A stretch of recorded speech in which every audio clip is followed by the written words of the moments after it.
부동산 더 이상 어렵지 않아요. 하루에 5분만 투자하십시오. 강스타의 스타 클래스. 요즘 서울의 아파트 가격이 하락한다는 기사를 심심치 않게 볼 수 있습니다. 이와 동시에 깡통전세, 역전세난이라는 단어가 뉴스에 심심치 않게 출몰하고 있는데요. 과연 이것들이 어떤 의미를 하고 있는지 알기 쉽게 설명해 드리도록 하겠습니다. 첫 번째, 깡통전세입니다. 보통 우리가 깡통을 차다라는 의미는 남는 게 하나도 없거나 손해를 본다라는 의미입니다. 이것이랑 비슷한 개념이라고 보시면 됩니다. 즉 부동산 전세금과 주인이 받은 주택에 대한 대출금을 돌려주고 나면은 주인이 남는 게 하나도 없거나 오히려 손해를 본다라는 의미입니다. 자, 알기 쉽게 사례로 설명해 드리도록 하겠습니다. 6억짜리 아파트가 전세금이 4억이고 집주인이 해당 관련 부동산 대출을 1억을 받고 그리고 투자금을 1억을 했다고 가정을 해봅시다. 근데 이 6억짜리 아파트가 부동산 경기가 안 좋아서 한 5억까지 떨어졌다고 가정을 해보면 나중에 집주인은 전세금 반환금으로 4억을 돌려줘야 되고 그리고 대출금 1억을 돌려줘야 됩니다. 총 5억을 돌려줘야 되는데 이제 집주인은 남는 게 하나도 없어요. 그렇게 되면 바로 집주인이 깡통을 차게 되는 것입니다. 근데 여기서 문제가 되는 것은 5억 이하로 떨어졌을 경우입니다. 그렇게 되면 세입자는 전세금을 돌려받지 못하는 경우도 발생할 수 있습니다. 주인이 이렇게 돈을 갚지 못하면 경매로 넘어가게 되는데 만약 대출금이 전세금보다 선순위로 설정이 되어 있으면 낙찰금으로 선순위인 대출금을 먼저 상환해주고 그 다음에 후순위인 전세금을 상환하게 됩니다. 따라서 세입자는 전세금 일부를 돌려받지 못하는 경우가 발생할 수 있는 것입니다. 두 번째, 역전세입니다. 역전세란 부동산 경기가 안 좋아져서 계약 시 전세 자금보다 2년 후 계약 만기 시 전세 시세가 더 낮아지는 경우를 말합니다. 또 사례로 예를 들자면 세입자가 4억에 전세 계약을 했는데 2년 후 만기 때 전세 시세가 3억으로 떨어지는 것입니다. 이때 문제는 집주인이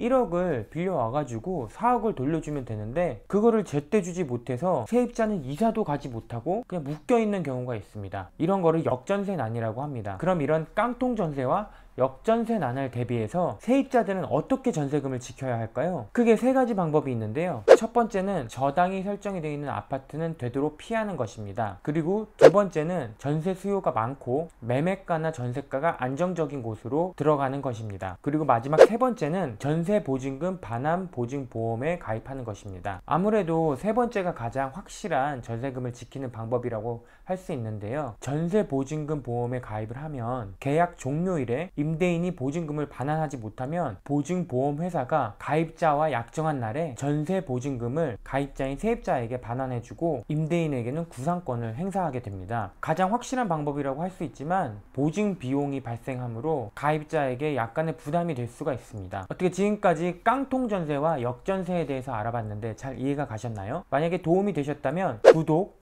좋아요, 알람 설정까지 부탁드립니다. 그럼 지금까지 강스타의 스타 클래스였습니다. 호!